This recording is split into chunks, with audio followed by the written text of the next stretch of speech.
ایک ایسی خوفناک اور وحشی قوم جن کا خروج نسل انسانی کی تباہی ثابت ہوگی۔ اس قوم کی عورتیں جو 1000 بچوں کو جنم دینے کی صلاحیت رکھتی ہیں، ان کی تعداد اتنی زیادہ ہے کہ ایک انسان کے نسبت سینکڑوں میں موجود ہے۔ لیکن یہ قوم کہاں قید ہے؟ کیا انہیں کسی دوسرے سیارے پر قید کیا گیا ہے؟ کیا حضرت ذوالقرنین کا سفر ایک خلائی سفر تھا؟ ہم آج اس ویڈیو میں یاجوج ماجوج کے قرآنی واقعے کو جدید سائنس اور فلکیات کی روشنی میں پیش کریں گے۔ ذوالقرنین اللہ کے ایک نیک بندے اور بادشاہ تھے جنہیں دنیا کے بڑے حصے پر حکومت عطا کی گئی تھی۔ قرآن مجید میں ذوالقرنین کے 3 سفروں کا حال بیان ہوا ہے۔ یہ سفر انتہائی عجیب اور عبرت خیز ہے۔ آپ کا پہلا سفر مغرب کی جانب تھا جس کا مقصد آب حیات کو تلاش کرنا تھا، لیکن آپ اس میں ناکام رہے۔ آپ نے دوسرا سفر مشرق کی طرف کیا جہاں سورج طلوع ہو رہا تھا، جہاں آپ نے ایک خانہ بدوش اور غیر مہذب قوم کی مدد کی۔ تیسرا اور سب سے عجیب و غریب سفر شمال کی جانب تھا۔ اس سفر کے دوران آپ ایک مقام پر پہنچے جس کا نام سدین یعنی 2 پہاڑوں کے درمیان کی جگہ تھی۔ یہاں ایک قوم آباد تھی جو ایسی زبان بولتی تھی جو سمجھ سے بالاتر تھی۔ ان لوگوں کے ساتھ آپ نے اشاروں میں بات کیا۔ یہاں کے لوگوں نے حضرت ذوالقرنین سے شکایت کی کہ پہاڑ کے اس جانب ایک قوم آباد ہے جس کا نام یاجوج و ماجوج ہے۔ یہ لوگ خوب فساد مچاتے اور ہم پر ظلم کرتے ہیں، لہٰذا آپ ان کے خلاف کارروائی کریں اور ہماری مدد فرمائیں۔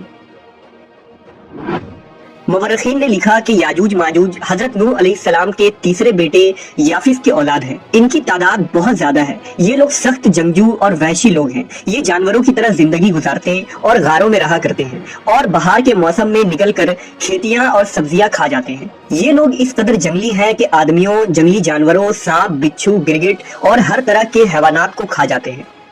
لہذا حضرت ذوالقرنین سے ان لوگوں نے فریاد کی کہ آپ ہمیں یاجوج ماجوج کے شر سے بچائیں، اس کے بدلے ہم آپ کو کچھ مال دے دیں گے۔ اس پر حضرت ذوالقرنین نے فرمایا، مجھے تمہارے مال کی ضرورت نہیں ہے، اللہ نے مجھے سب کچھ دیا ہے، بس تم لوگ میری مدد کرو تاکہ میں ان 2 پہاڑوں کے درمیان ایک دیوار بنا سکوں۔ لہذا آپ نے وہاں زمین کھدوائی اور پگھلے ہوئے تانبے جما کر اس پر لوہے کے تختے بنا دیے، ان کے درمیان لکڑی اور کوئلہ بھروا کر خوب آگ بھڑکائی۔ اس طرح یہ دیوار پہاڑ کی بلندی تک اونچی کر دی گئی۔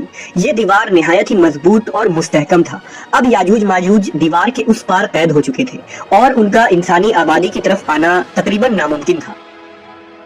لوگوں نے حضرت ذوالقرنین کا شکر ادا کیا تو انہوں نے فرمایا، وقتی طور پر تو یہ دیوار یاجوج ماجوج سے تم لوگوں کو محفوظ رکھے گی، لیکن ہر چیز ایک دن ختم ہو جاتی ہے، لہذا یہ دیوار بھی ایک دن توڑ دی جائے گی اور یاجوج و ماجوج نکل آئیں گے۔ حدیث کے مطابق یاجوج و ماجوج روزانہ اس دیوار کو توڑتے ہیں اور دن بھر جب محنت کرتے کرتے اسے توڑنے کے قریب ہو جاتے ہیں تو ان کا سردار کہتا ہے کہ چلو باقی کو کل توڑیں گے۔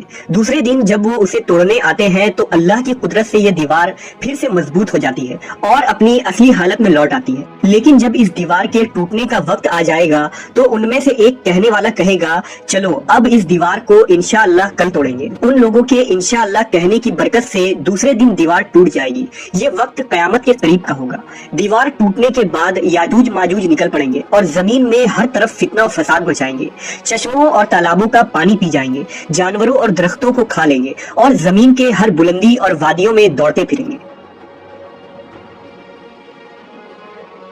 یاجوج ماجوج کون ہیں اور وہ دیوار آج کہاں موجود ہے، اس کے متعلق ہر زمانے میں علماء و محققین کے الگ الگ رائے اور تعویلات موجود ہیں اور اس میں اختلاف کثیر ہے۔